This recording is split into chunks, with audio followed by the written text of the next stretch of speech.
Hey, if you'd remain standing, I got a couple things that I want to walk through here right at the beginning. For one, as you've already heard, we have our Christmas Eve services this week in Beaver Creek, Wednesday at 7, Thursday at 1, 3, and 5 in Ironton, Thursday at 4, online, Thursday at 1, 3, and 5. That was a lot of information I remembered right there.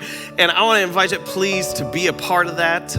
If you're watching online and a part of this online, they'll be all online on Thursday. And to maybe take up, if you're coming in person, to invite someone to come with you. If you're watching online, to tag someone when you share it. Say, hey, you look like you might need Jesus. Or to tag them and say, you really, really need Jesus. All of that is okay and acceptable to me. May not be to them. You can figure that out on your own. But this is one of the greatest opportunities we have to share this gospel truth of old that will not fail, that will not faint to those who need it.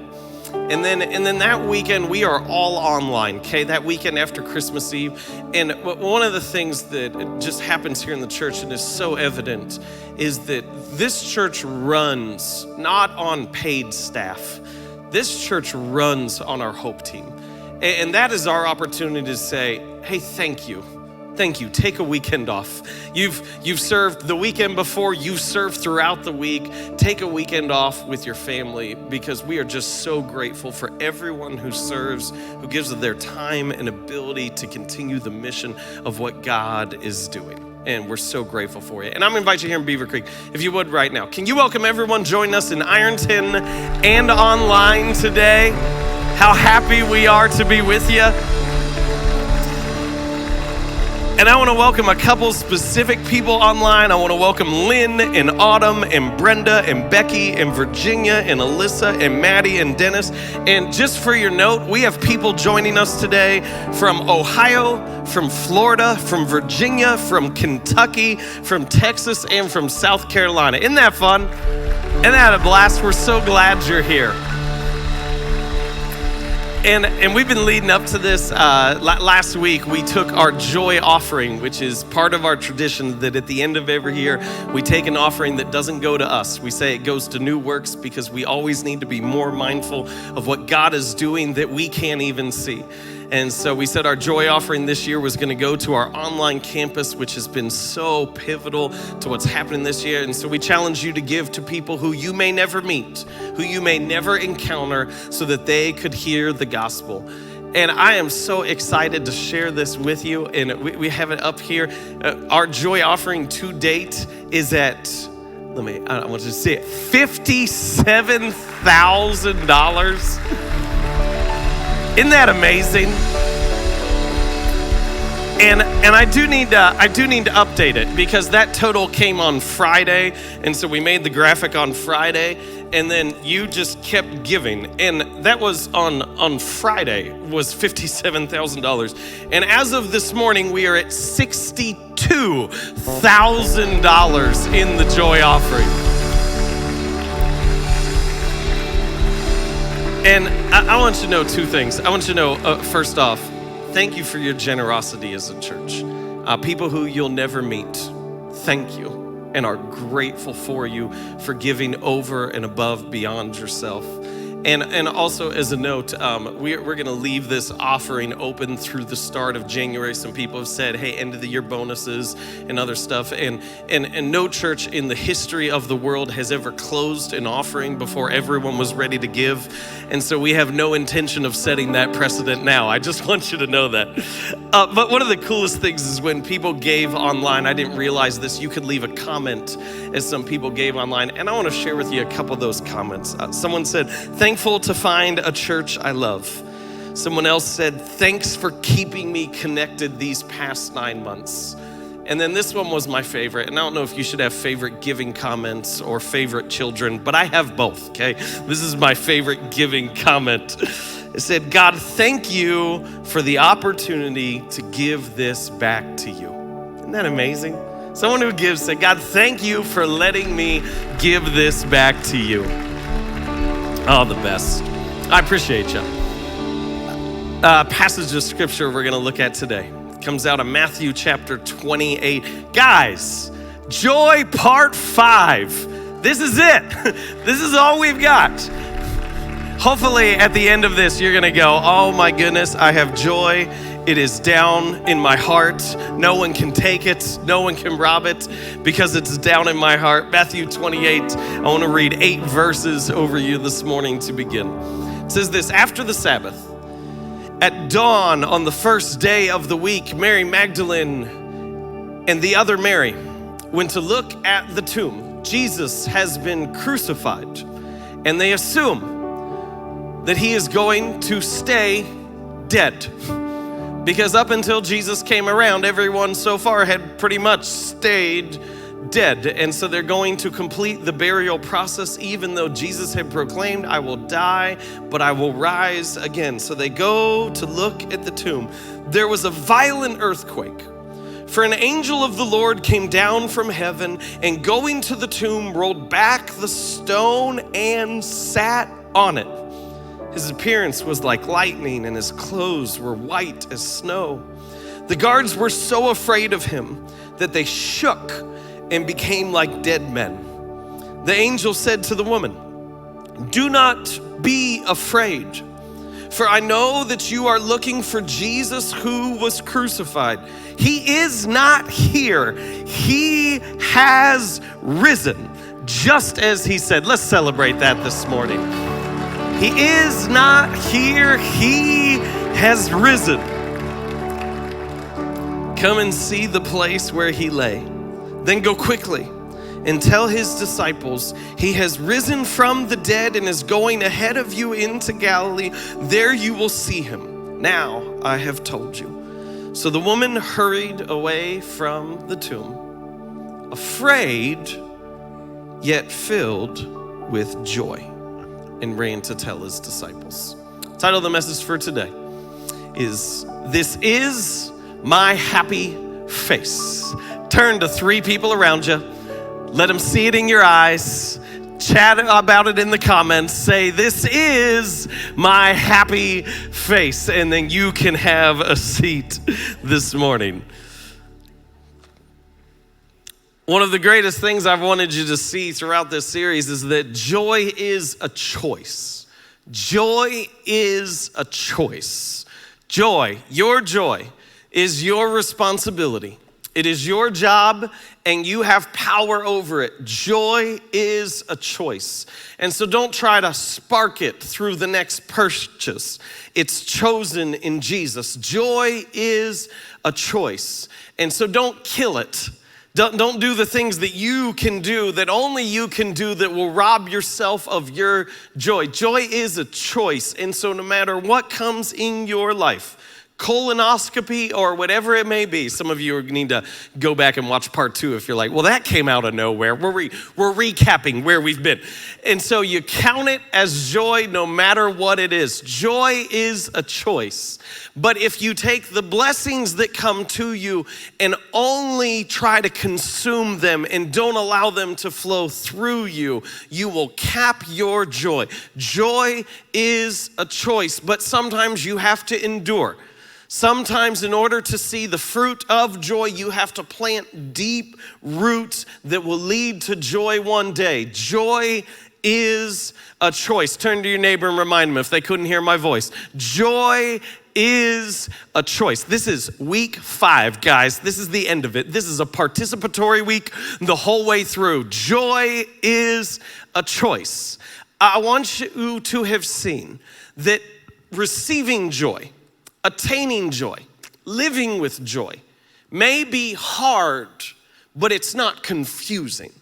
That it may be difficult at times to continue to abide, to remain, to stay focused, to stay stuck in Jesus. That may be hard at times, but it is not confusing as to what to do. So that you would never be in a spot in your life in which you would go, I don't have joy. Why? I don't have joy. What should I do about it? Joy is a choice. It is not confusing. And when you have made that decision over and over again, you will have joy. Yes, your joy will overflow. And when you have that joy, it will result in a feeling. It will result in an emotion. Joy is a choice that leads to the emotion of joy. And so what I want to jump into today is not how do you receive that joy, but how do you live with that joy? Because while receiving joy is not confusing, the emotion of joy is complex. Living with joy may not be how you thought it was going to look because the emotion is more complex than you realized. In this passage in Matthew 28, the women go to the tomb to complete the burial process. And it's got all these little tidbits that are just amazing, that if it was almost Easter and not almost Christmas, that we would spend all our time on, like the angel sitting on the rock, meaning that the angel has power and authority over the rock because the death has no authority over Jesus. It's got these amazing things like the angel throws in, like, he is not here, he has risen. And then it feels passive aggressive. These like, just as he said, like, weren't you listening? He's not here, he's risen. Just as he said, like, Jesus, you didn't even listen to Jesus. Oh my goodness, go in there. But my favorite part is the moment after the angel has encountered them, after he's spoken to them, and it describes the emotions of the women. Women who loved Jesus, who were blown away at this news of resurrection. But a description that describes the complexity of joy. And it says this in Matthew 28, verse 8. It says, so the women hurried away from the tomb, afraid, yet filled with joy. We've used these coolers throughout. And it says, this is the women. The women, fully expecting to find a dead body, are scared. They're terrified, they're afraid. And yet you would naturally think, you're like, okay, so that's what they were. They're afraid. That's all they feel in this moment, because I'll just be honest with you, okay? Ready? Like if an angel spoke to me, I would be afraid. We get that, right? Like even in the Christmas story, it says an angel came to Mary and it says, greetings, you who are highly favored. And it says, Mary wondered what kind of message this might be. It's like, you have won Publishers Clearinghouse. Sorry, that's gonna date me a little bit. And like, I'm a little concerned within there. Like, greetings, you who are highly favored. What kind of greeting is this? The women are afraid, but it says they're not just afraid. They're afraid, yet they're filled with joy. And this is the amazing thing about joy that speaks to its complexity, is that there are some emotions that are not strong enough to have other emotions in the room present. You cannot both love and hate. Those cannot exist together. You cannot have confusion and certainty. I cannot have courage and comfort exist at the same time. There are so many emotions that they are simple in their dynamics. They go, I feel this and only this, because that emotion is not strong enough to have any other emotion in the room, but that's not joy. This is the amazing thing about joy, is it says the women are afraid because you would be too. And yet, because they have literally abided and remained with Jesus, they at the same time are filled with joy. Joy is strong enough to not be the only emotion in the room. And you may not have realized this, because you may have thought at times, you go, no. If I'm gonna experience joy, I'm only ever gonna experience joy. Like if I really say that I have joy in my life, then all I ever feel in my life is that joy. And no, that's not the case. That's not the case. You can be filled with joy and yet still scared about what's going to happen. You can be filled with joy and yet still so uncertain about your future. Let me show you what Christmas is, because so many of us, we can't handle this complexity of Christmas because we didn't understand what's going on. It's as we go, it's Christmas time. It's a season of joy, and yet there's a loved one who's not with us. Or there's a memory or a tradition that we had thought was instrumental to our celebration of the birth of Jesus that all of a sudden has been taken away. And we go, no, Christmas is sad. That's what Christmas is. Christmas for me this year, because they're not here. And I thought they'd be here, because they're not with us, and I thought they'd be with us. It's just sad. Your grief can coexist with your joy. Like, your grief, your sadness, your hardship does not mean the elimination of your joy. It speaks to the strength that is in your joy to begin with. I gave this message last night to our Saturday night congregation, and a woman came up to me after the message and she said, I feel permission to be happy at Christmas and that I am not slighting my father who is no longer with us. Because up until that point in time, I thought if I was having a good time and enjoying myself, I was ruining his memory and I was disrespecting him in some way. And to go, no, joy is strong enough to not be the only emotion in the room. It's strong enough to handle, let's be honest, a little bit of anger at times. And when your kids aren't quite getting ready when you thought they would, and when things aren't going how you thought they would go, you go, I'm mad, but I'm still filled with joy. That you can go, I'm sad and upset. I'm afraid. That not as much jealousy. We'll get to that in a minute, because that guy's kind of a unique thing in and all of its own. But you can go, my joy can be complex. My joy can be filled with all these other emotions in the room, and it is strong enough to handle not being the only one present. And so that you can look at someone else and you can go, man, joy doesn't look how I thought it was gonna look. And the way in which you live out joy may not be the way in which they live out joy. And that's okay. Your joy doesn't have to look like their joy. And their joy doesn't have to look like your joy.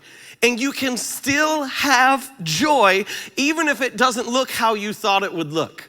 I stole the title of this message from this, I think, late 90s terrible movie titled Man of the House. I apologize if you love this movie as I'm about to describe it. I'm also gonna date myself in this. And in this movie, Tommy Lee Jones plays a U.S. Marshal. You remember Tommy Lee Jones? Are we familiar with Tommy Lee Jones? Someone later on explained to the really, really young people who Tommy Lee Jones? Tommy Lee Jones is the best. Tommy Lee Jones plays this U.S. Marshal who is protecting a college sorority who's had a threat on their life, and they're also cheerleaders for the University of Texas. I know some of you are concerned because you're like, we are way off the message. We're about to get even further off the message, okay? I just want you to know that. And there's the scene where, like, Tommy Lee Jones, he is so deadpan and so gruff, and he's doing protection for this sorority of cheerleaders, and this woman who's the head cheerleader coach, she runs up to Tommy Lee Jones, and I'm not gonna be able to do it right. She says in this, like, incredible peppy Texas accent, she goes like, where's your happy face? That was terrible. I can't do that. I need a drink of water. No, I'm not gonna try again. She asked him where his happy face is. That's what she does in that moment. She says, where's your happy face? And he does back, I will attempt this one. Tommy Lee Jones gives us, and he goes, this is my happy face. Did I do that right?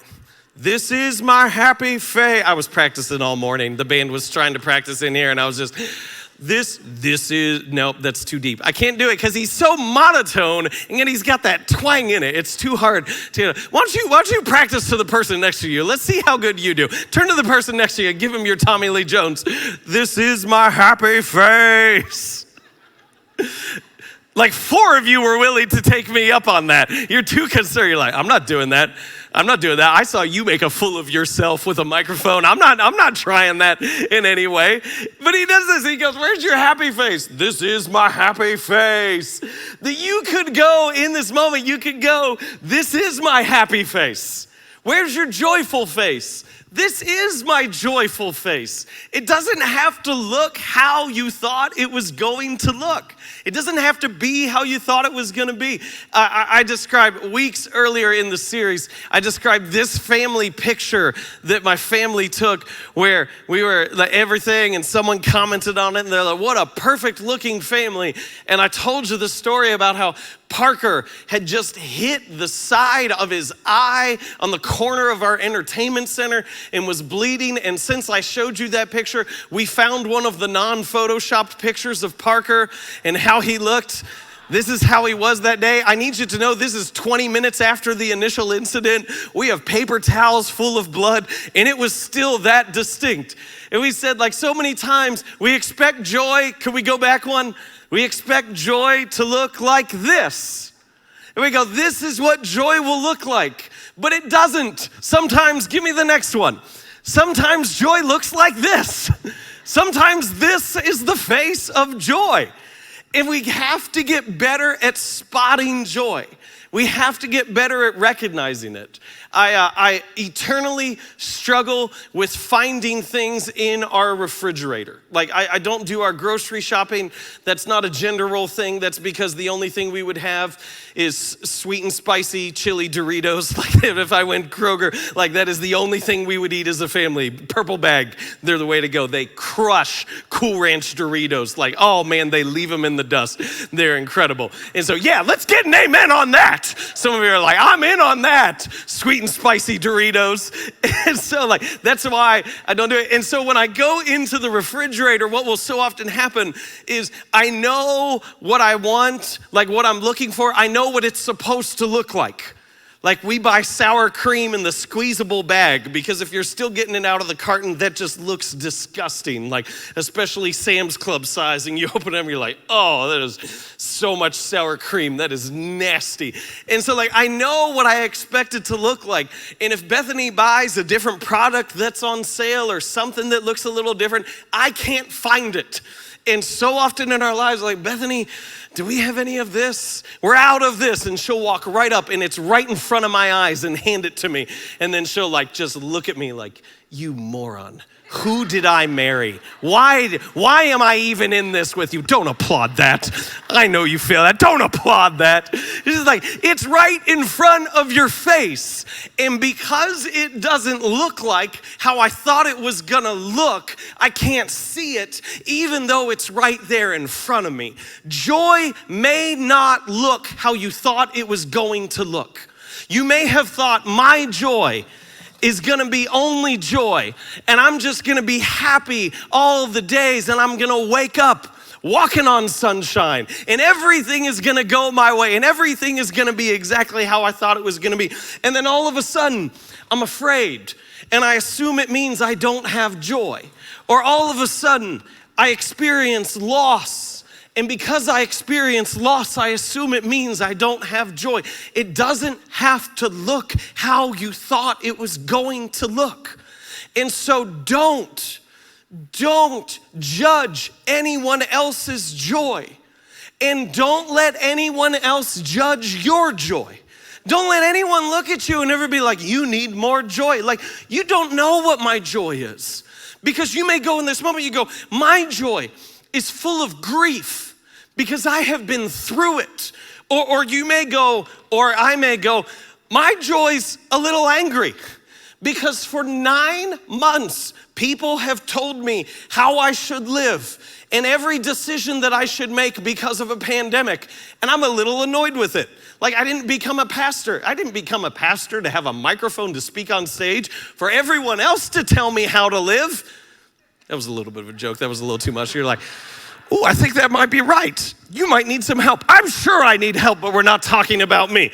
Like, My joy may be filled with a little bit of anger.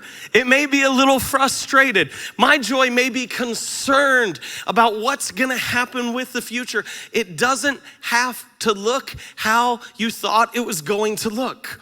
But this is what I think is the most powerful piece of this passage. Adelisa, I'm gonna go back to Matthew 28, verse 8. I know it's not in there, we're gonna have to jump back. It says, the women hurried away from the tomb, and they are afraid, because sometimes you're gonna be afraid, but they are not filled with fear. They are filled with joy. The most predominant thing that they felt, the most describing characteristic of who they were, wasn't fear, wasn't grief, wasn't anger. It said, the thing that I am more than anything else is joyful. And so that as a church, we would eliminate this entire thing that goes, oh, come on, you're in church. Be peppy. This is the dumbest thing ever. We're in church. Be smiley. You don't know what my joy's been through. You don't know what my morning's been like. You don't know what my week has been. I don't have to be peppy to have joy. I don't have to be like, where's your happy face? This is my happy face, my goodness. It doesn't have to look, and yet I am filled with joy because I have abided, because I have remained, because I have stayed stuck on Jesus. And my joy is strong enough not to kick out fear. My joy is strong enough to have the presence of sadness. I can feel them both, but I'm filled with joy because that's what God has done in me. Now I need to preface this within this message, okay? And I believe all truth is God's truth, and so you'll find it in a variety of places. You probably could have heard that entire message if you watched the movie Inside Out. Okay, I just need to confess that from the start. Like their parallels are there. But there is something that is so, some of you have no idea what we're talking about. We're like, Man of the House, Tommy Lee Jones, Inside Out, what is going on? We're gonna get back to the Bible in just a second, I promise you. There is, while joy is strong enough to not be the only emotion in the room, there is an emotion that is not strong enough to coexist with joy. And you need to know what that is. Because if you're unaware of what is not strong enough to coexist with joy that will attempt to kick it out as soon as it's present, you have the potential to know who God is, to know what He's done, to even walk in the majority of His ways and yet still not experience joy. I want to take it all the way back to Numbers chapter 14. And I know we make lots of jokes on the book of Numbers, and you're like, oh, we're actually doing it. Guys, we're actually doing it. We're going to the book of Numbers today. In Numbers chapter 14, what we find in this account is that the Israelites, after 400 years of slavery, after seeing God release them from slavery from Egypt, after watching His hand guide them in the parting of the Red Sea so that they could walk through on dry ground, and then that same sea swallowing up Pharaoh's armies, protecting them from behind, as God has provided for them, as they have wandered through the desert in preparation to receive the promise that God has for them of entering the land that He told them He would give them. All of a sudden, they're about to face a battle. And it's interesting. God has them in this spot, which is exactly where He wants them, dependent upon Him. But sometimes we struggle with dependence. In Numbers chapter 14, we see the Israelites get tired of depending upon God. And it says this, that night, all the members of the community raised their voices and wept aloud. All the Israelites grumbled. Turn to your neighbor. Say grumbled. That's important. Grumbled against Moses and Aaron, and the whole assembly said to them, if only we had died in Egypt or in this wilderness. Why is the Lord bringing us to this land only to let us fall by the sword? Our wives and children will be taken as plunder. Wouldn't it be better for us to go back to Egypt. And they said to each other, we should choose a new leader and go back to Egypt. How easy it is when facing the uncertainty of our future that is connected to our dependence upon God to become tired of being dependent. And even though we know the past is slavery, even though we know that old job, that old relationship, those old habits, that old method of fulfillment, even though we know it's slavery, how easy it is for us to be drawn back to what is familiar, knowing it is the very chains that bind us. So the Israelites go, we're tired of being dependent, and we've seen God's hand move and work. Let's go back. And the key part that blew me away as I studied this passage is in verse 2. It says, the Israelites grumbled. They grumbled, which at first meant nothing to me. Like, I get it. They complained. They whined. If they had social media, they posted about it without tagging anyone. They anonymously posted all of their complaints, to which the rest of the world assumed it was about them. They grumbled about it. And then as I studied this is what I found, and it blew me away. The word grumbled in Hebrew is the word regon. Not impressed? That's fine, you shouldn't be. It meant nothing to me at this point in time either. But the word regon in Hebrew means whispered rebellion. Whispered rebellion. That to grumble about my circumstances is not merely to make a complaint about my circumstances. It is to whisper my rebellion against the God who controls my circumstances. And God does not view this simply as a complaint about how things are, but as a direct attack against who he is. Later in verse 11, God responds to this grumbling, and it says, the Lord said to Moses, how long will these people treat me with contempt? How long will they refuse to believe in me in spite of all the signs I have performed among them? God says they have every evidence they could possibly need that they should trust in me, and still they whisper their rebellion. Still they grumble and complain. And here's what happens, is you cannot receive the benefits of a relationship with God. You cannot receive the fruit of a life that has been rooted in Jesus, which is joy. You cannot receive the benefits of a relationship with God and complain about the job that God is doing at the same point in time.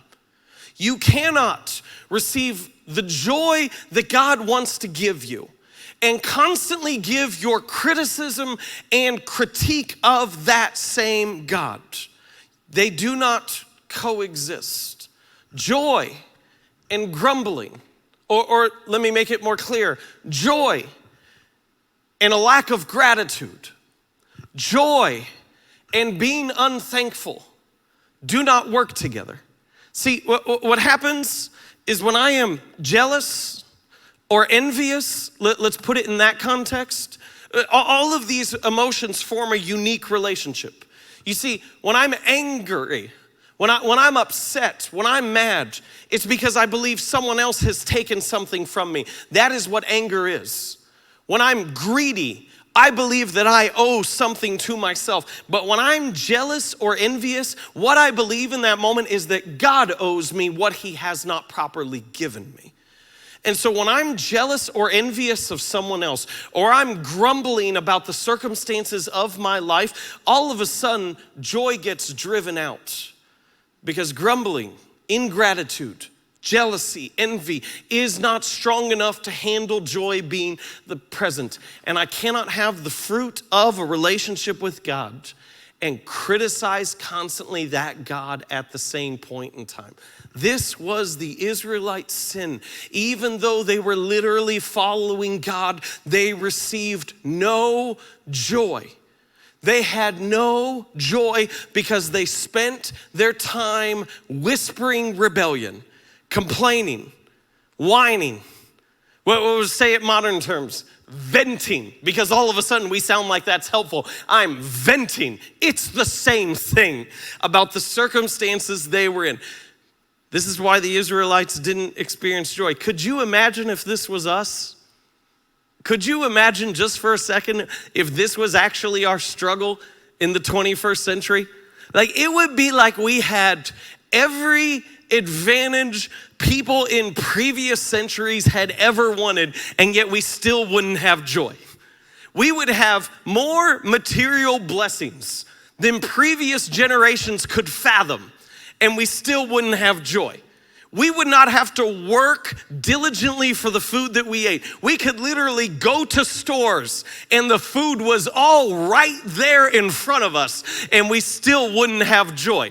We would be the safest generations that have ever lived on this earth with the longest life expectancy, even in the midst of a pandemic, and we would be constantly afraid of what was going to happen to us because we grumbled about our circumstances and didn't have joy. Could you imagine if that was us? How crazy would that be for a people to have all those things in the world and still grumble about where they were? Could you imagine? Oh, come on. Could you imagine, guys? Like, that would be absolutely nuts if we were in there. And I look at this and I go, oh my goodness. Like, do you realize this? Like, I get upset if there's a traffic jam. I get upset if there's a traffic jam. If I'm supposed to be going 35 miles per hour and I'm going 10 miles per hour. Do you realize, like, 300 years ago, if I told them, what are you upset about? Because I'm only going 10 miles an hour. They'd be like, whoa, 10 miles an hour? Oh my goodness, that's incredible. Like, I get upset because my email file size is too large and it gets stuck in my outbox until I connect to Wi-Fi and I can't send it in that moment. Do you realize, like, memes, which is what I'm sending in my email, just to be clear, it's not classified documents, it's huge photo sizes because I want the clarity there. Like, that didn't exist 30 years ago. Like, no one was ever going through the newspaper, cutting out pictures, putting clever captions underneath it, putting it in the mail, putting postage on it, sending it to their friend, getting it back 14 days later with a clever meme back. Like, that wasn't a thing. And I get upset about it. It goes to space and then to my friend. And I'm upset that it doesn't happen fast enough.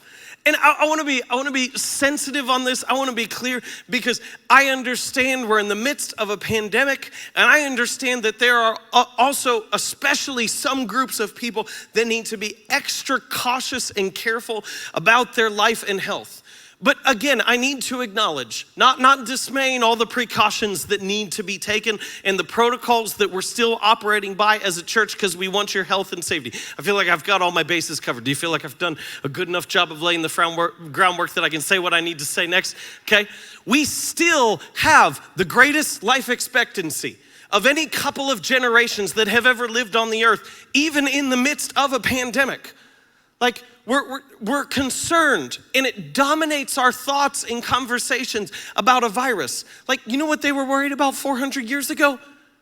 Bears. Bears. Like, I don't think anyone in this room has ever, like, kissed their loved one goodbye in the morning, like, hope I see you at the end of the day. Hope you don't get eaten by a bear. Like, that's not a thing. We expect people to come home safely. We expect to like survive very small illnesses. Like, I played the Oregon Trail. Someone was dying of dysentery. Someone was going to not make it because of dysentery. It was going to happen. And yet here we are with everything we could have ever wanted, still grumbling. Hannah Whitehall Smith, she says it like this: the soul that gives thanks can find comfort in everything. The soul that complains can find comfort in nothing. The soul that gives thanks, regardless of the circumstances that they are in, can find some comfort in it. But if you are stuck grumbling, there will be no joy. And so Paul, who we have looked at continuously in Philippians. He says, if you want to defeat grumbling, there is one thing you must do. If you want to defeat continuous complaints, whining, frustration, anger about your circumstances, your critique of God in the job that he's doing, there is one thing you must do. Philippians chapter 1, verse 18. He says, but what does it matter?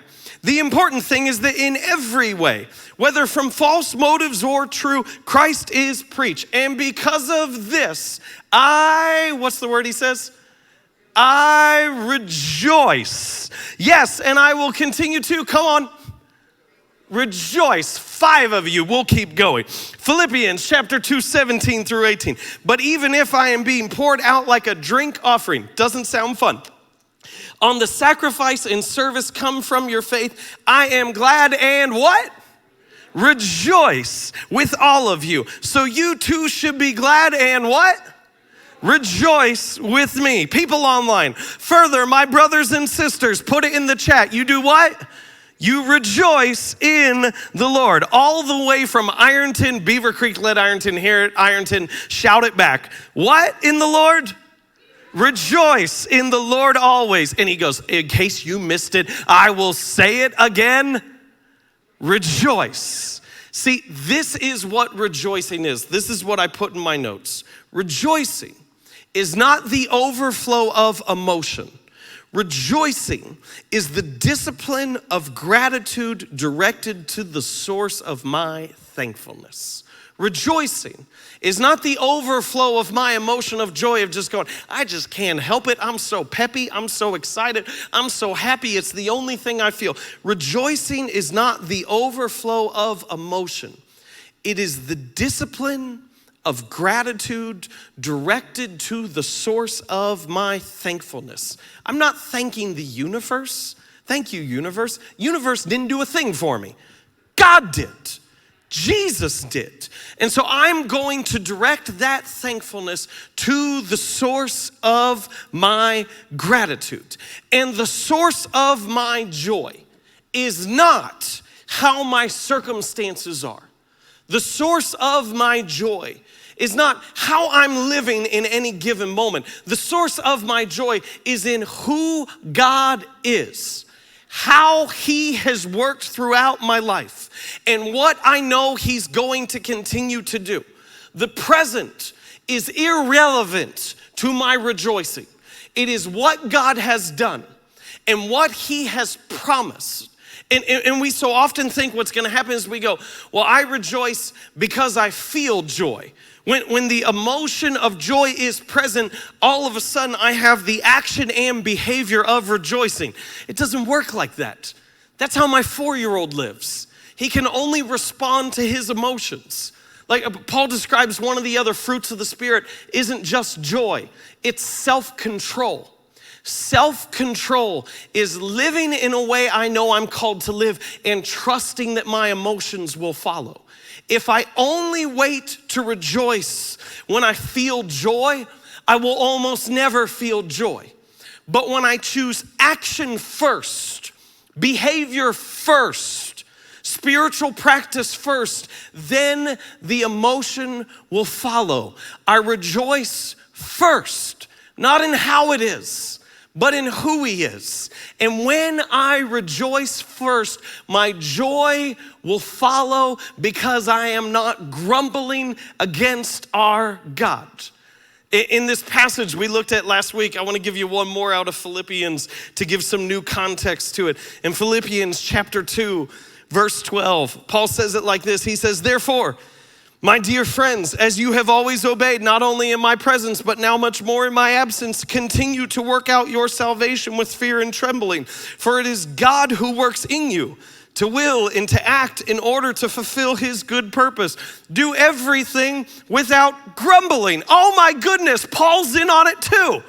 Paul knows what's going on. He goes, do everything without grumbling or arguing so that you may become blameless and pure, children of God without fault in a warped and crooked generation. Then you will shine among them like stars in the sky. Can I give you a note? You don't have to do much anymore to shine like stars in the sky. You don't even have to have that much joy. Just a little bit of joy right now will be enough for you to stick out. Like, I didn't notice you didn't complain every other day on Facebook.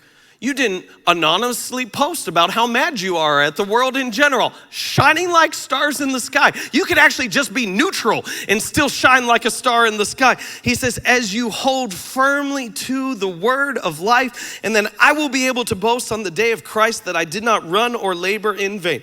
But even if I am being poured out like a drink offering, even if I feel the pain of the presence on the sacrifice and service coming from your faith, he says, I am glad and rejoice with all of you. So you too, he says, join in. So you too should be glad and rejoice with me. Come on, church, can we take a second right now and rejoice and thank our God? So here's my call to you.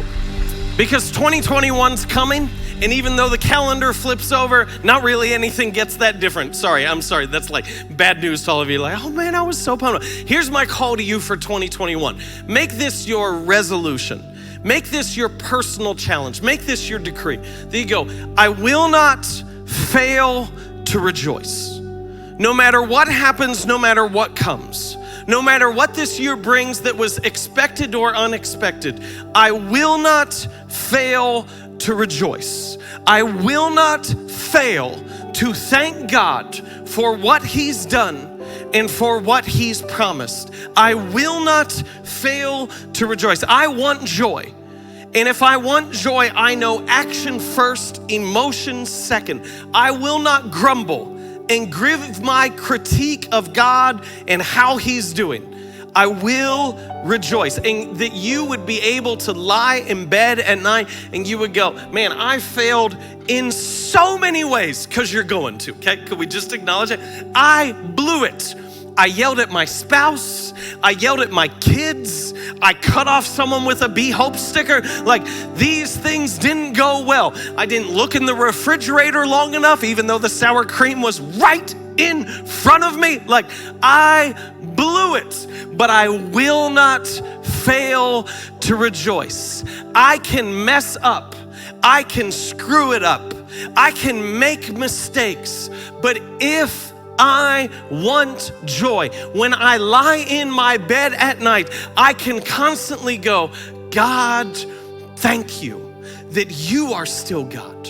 God, I may not like how it is, but I know who you are, and I know who you are is good. And so God, thank you for what you've done on the cross, for what you have promised to do, for your presence, the fact that your mercies are new every morning, the fact that your grace guides me every step of the way. God, I want joy, and so I remain in you regardless of what's happening in my life, and I will not fail to rejoice. Church, is that you today? I will not fail to rejoice. Whatever comes, I will not fail to rejoice. I want your joy, and God does too. And he says, thank me. You don't know where you're headed. Some of us are like, you're right. We think we have a plan for our lives. You don't even know what you're doing for lunch, okay? God goes, you don't know where you're headed, but I'm moving even when you can't see it. And so delight in me and experience the fruit of your faith. Do not fail to rejoice. I want to invite you, if you would, in this moment, if you'd stand to your feet. We're gonna, in just a second, sing a song together that we're gonna sing as part of our Christmas Eve services.